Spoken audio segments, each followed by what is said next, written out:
এইভাবে চলতো দিন আমার। ওইভাবে কত আমি বিড়ি বানতাম, বিড়ি বানিয়ে আমার সংসার চালাতো, কিন্তু আমাকে রাজ্য সরকার কিছু দেওয়া দিত। স্বপ্নের চক্রবর্তী অকৃতজ্ঞ বাচ্চা গান আমার নাই না, এত মানুষ তো ভালো, সাধু ভালো মানুষ তো, আমিও কাছে টাকা পয়সা কিছু চাই নাই, কিছু বলিও নাই। ও কিন্তু আমাকে 5,000 টাকা 51 নম্বরে পাঠিয়ে দিয়েছিল। যাবে গো মানুষ মহাকাশে, এইবারে যাবে গো মানুষ মহাকাশে। ও ভারত দেখিয়ে দিল, বুঝিয়ে দিল, ও ভারত দেখিয়ে দিল, বুঝিয়ে দিল জগৎবাসীকে। যাবে গো মানুষ মহাকাশে, যাবে গো মানুষ মহাকাশে।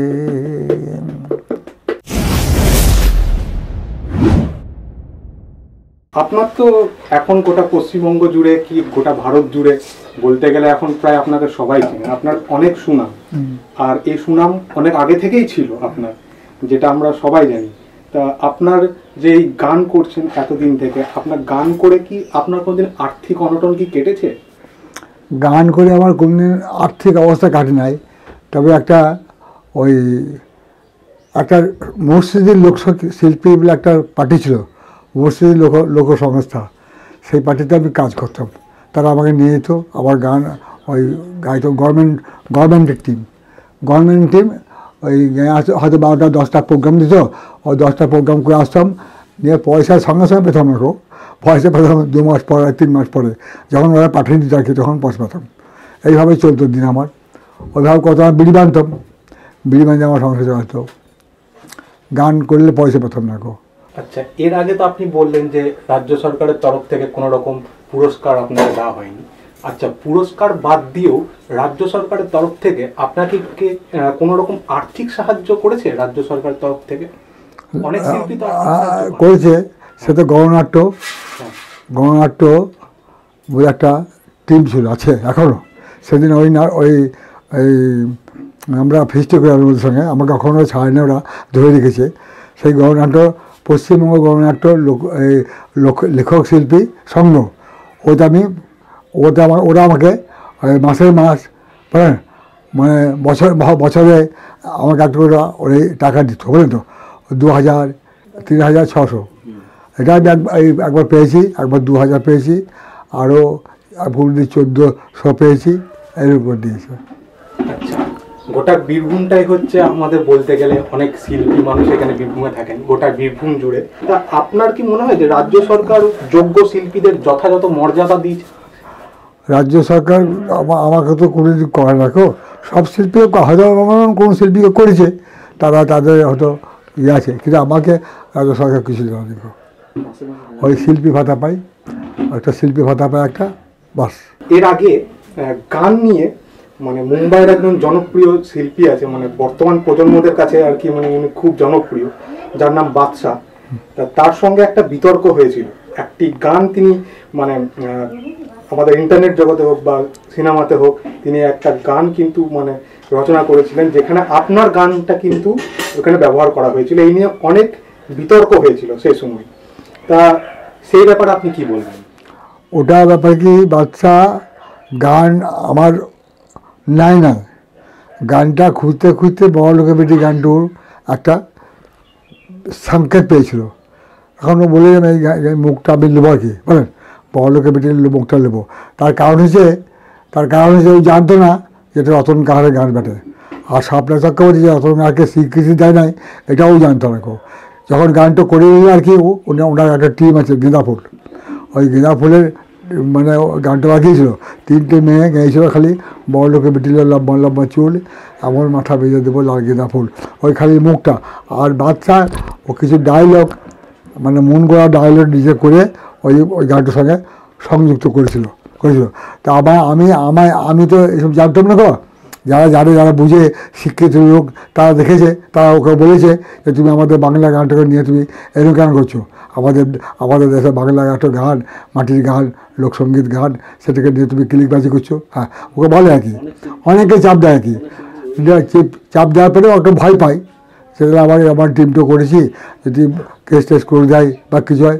তো একদিন টিভিতে একদিন বিবৃতি দিয়েছিল যে रतन कहाँ कौन है, हम तो मालूम नहीं है, हम पसंद तो नहीं है, तो ठीक है उसको हम देखेगा, कुछ उसका बाल बच्चा है कुछ देगा हम। এই কথাও বলেছিল, এটা শুনেছিলাম। তারপরে একদিন আমার সঙ্গে ওই ঠিকানাপত্র যারা মানে জোগাড় করে একদিন ভিডিও কল আমার সঙ্গে কথা হলো। ভিডিও কলে আমি নমস্কার করলাম, ও নমস্কার করলেন, নিয়ে বললেন রতনবাবু আপনার বাড়ি আমি যাবো, বলেন। তা আমি জানেন আপনার আমাকে বললে যাবো, আমি আর কিছু বললাম না, বলে ঠিক আছে আসবেন, এই বলে নমস্কার করে ছেড়ে দিলাম। নিয়ে উনি একবার কথা দিয়েছিল যে আমি আসবো, তো লকডাউন হয়ে গেল, আসতে পারবে না। তো উনি এত ভদ্র, এত মানুষ তো ভালো, সাধু ভালো মানুষ তো, আমিও কাছে টাকা পয়সা কিছু চাই নাই, কিছু বলিও নাই। ও কিন্তু আমাকে 5,000 টাকা ওই অ্যাকাউন্ট নম্বরে পাঠিয়ে দিয়েছিল।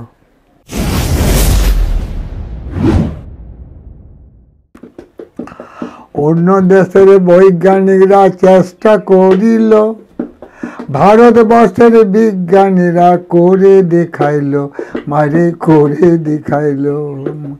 অন্য দেশের বিজ্ঞানীরা চেষ্টা করিল, ভারতবর্ষের বিজ্ঞানীরা করে দেখাইল, মারি করে দেখাইল। আমি সেই বিজ্ঞানীদের প্রণাম করি, আমি সেই বিজ্ঞানীদের প্রণাম করি, আনন্দ উল্লাসে যাবে গো মানুষ মহাকাশে, এইবার যাবে গো মানুষ মহাকাশে।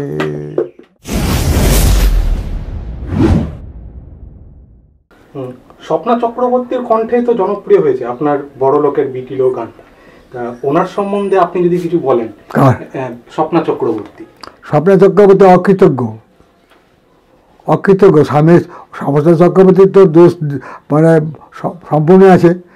ওরা রেকর্ডিংয়ে রেডিওতে গান করতো, আমিও রেডিওতে গান করতাম। রেডিওতে গান করতে গিয়ে ওরা দেখেছে যে সেই যে দুটা বাজছিল ওই ভদ্রলোকের তারটা ছেড়ে যায়, তখন ও ওই বড় লোকের বেটির সুরটা বাজিয়েছিল।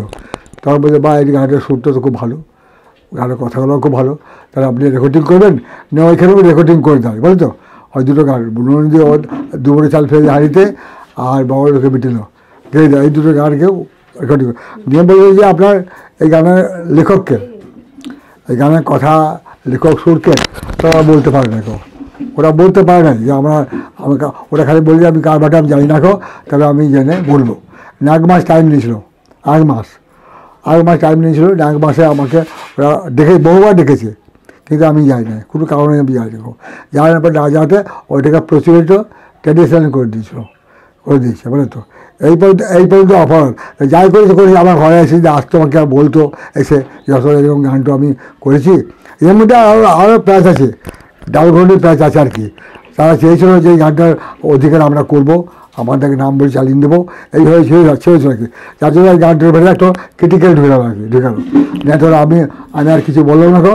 তখন সবাই বললো যে এই গানটা তো রতন কাহার গান, যেখানে গেয়েছে গানটা, যেখানে বেঁচেছে সেখানে আমাকে বলতে হয় না কেউ, আপনি ওকে বলছে এটা রতন কাহারের গান, আমরা ভাদুতে শুনেছি, ভাদুতে গেয়েছে, স্বপ্না পেলো কী করে, এটা প্রশ্নটা হয়েছে।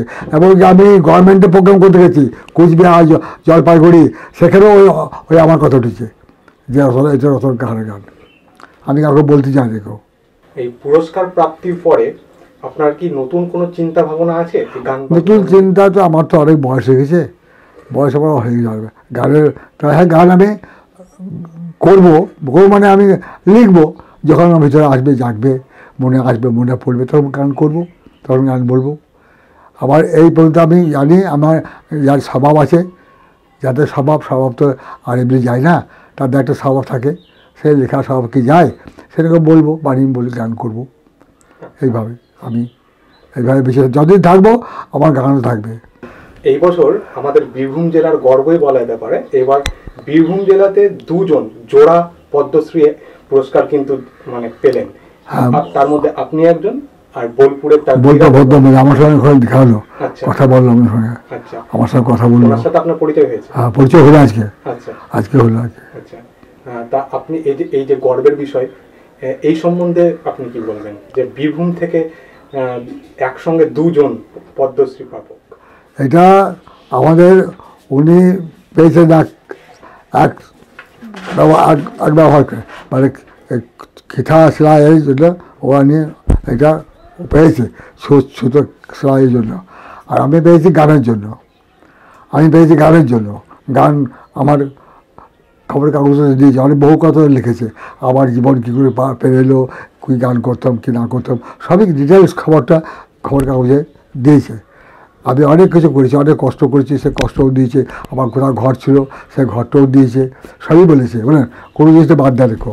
এই জন্য লোকের অনেকটা আকর্ষণ দৃষ্টি হয়েছে যে লোকটা খুবই মানে দুঃখিনী। তা আমি এইভাবে আমার জীবনটা লাভ করেছি।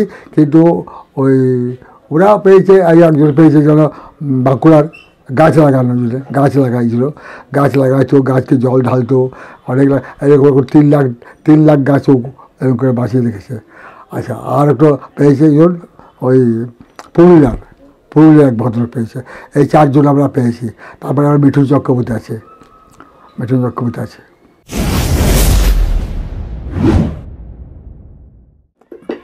থাকবো না আর ইহ জগতে, বসবাস করবে মানুষ চন্দ্রলোকে, বাইরে চন্দ্রলোকে। থাকবো না আর ইহ জগতে, বসবাস করবো আমরা চন্দ্রলোকে। এইবার গবেষণা করছে তারা, মানুষ থাকবে ভাই এসে, যাবে গো মানুষ মহাকাশে, যাবে গো মানুষ মহাকাশে। ও ভারত দেখিয়ে দিল বুঝিয়ে দিল, জগৎবাসীকে, যাবে গো মানুষ মহাকাশে, যাবে গো মানুষ মহাকাশে।